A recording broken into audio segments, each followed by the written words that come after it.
这个也可以开。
Betul kacau orang.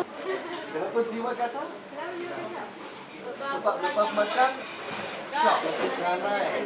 Roti canai dengan telur. Kemudian dia kasih goreng macam tu. Goreng balik.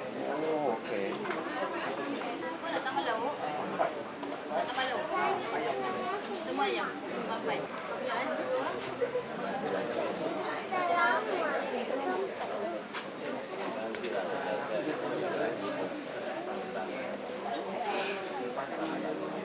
Kau ayam goreng yang kuat. Kau punya ais dua, nasi bos. Tambah lauk.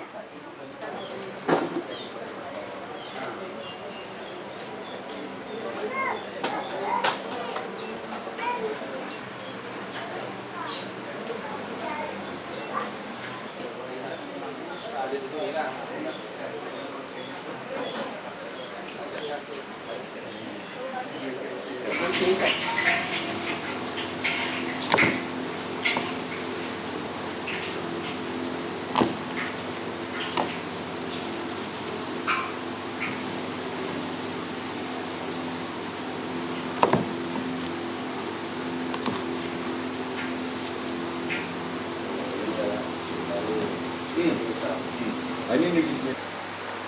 Apa namanya? Cili. Masak lemak cili api. Masak lemak cili api. Lemak pedas.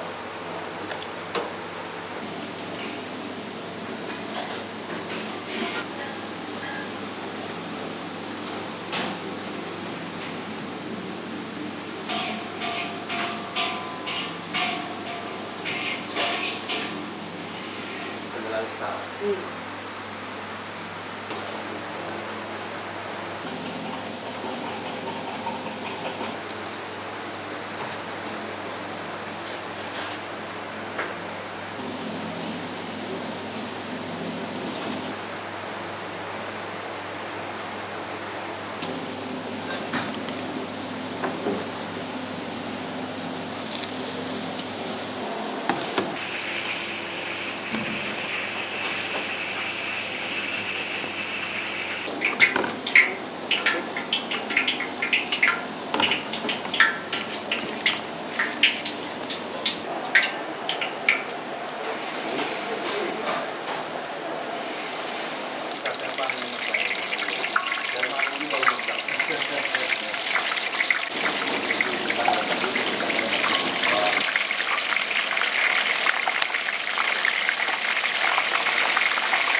Dia tahu dia.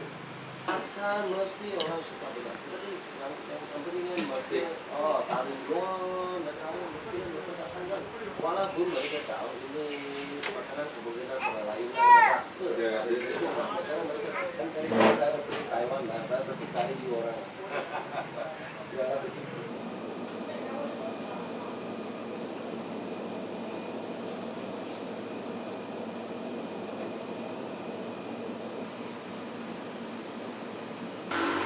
ada waktu akhir dekat semua ni bangsa namanya pun kena berpaling so wah tengok pun susah hati Anak kedua. Tapi baru yang order baru masak kan? ya baguslah So konsep tu lah. So tapi bila company saya, bos saya sudah tutup pintu. Jadi dah tu dulu. Saya buat program lah untuk semua Ya, ya. sudah buka 2 tahun. Okey, di salah satu. Kan? Kami masuk. Kerajaan tutup. Lepas sana tutup. Negara tutup. Cuma tak ada. Gamun tutup tak saya. Kalau tak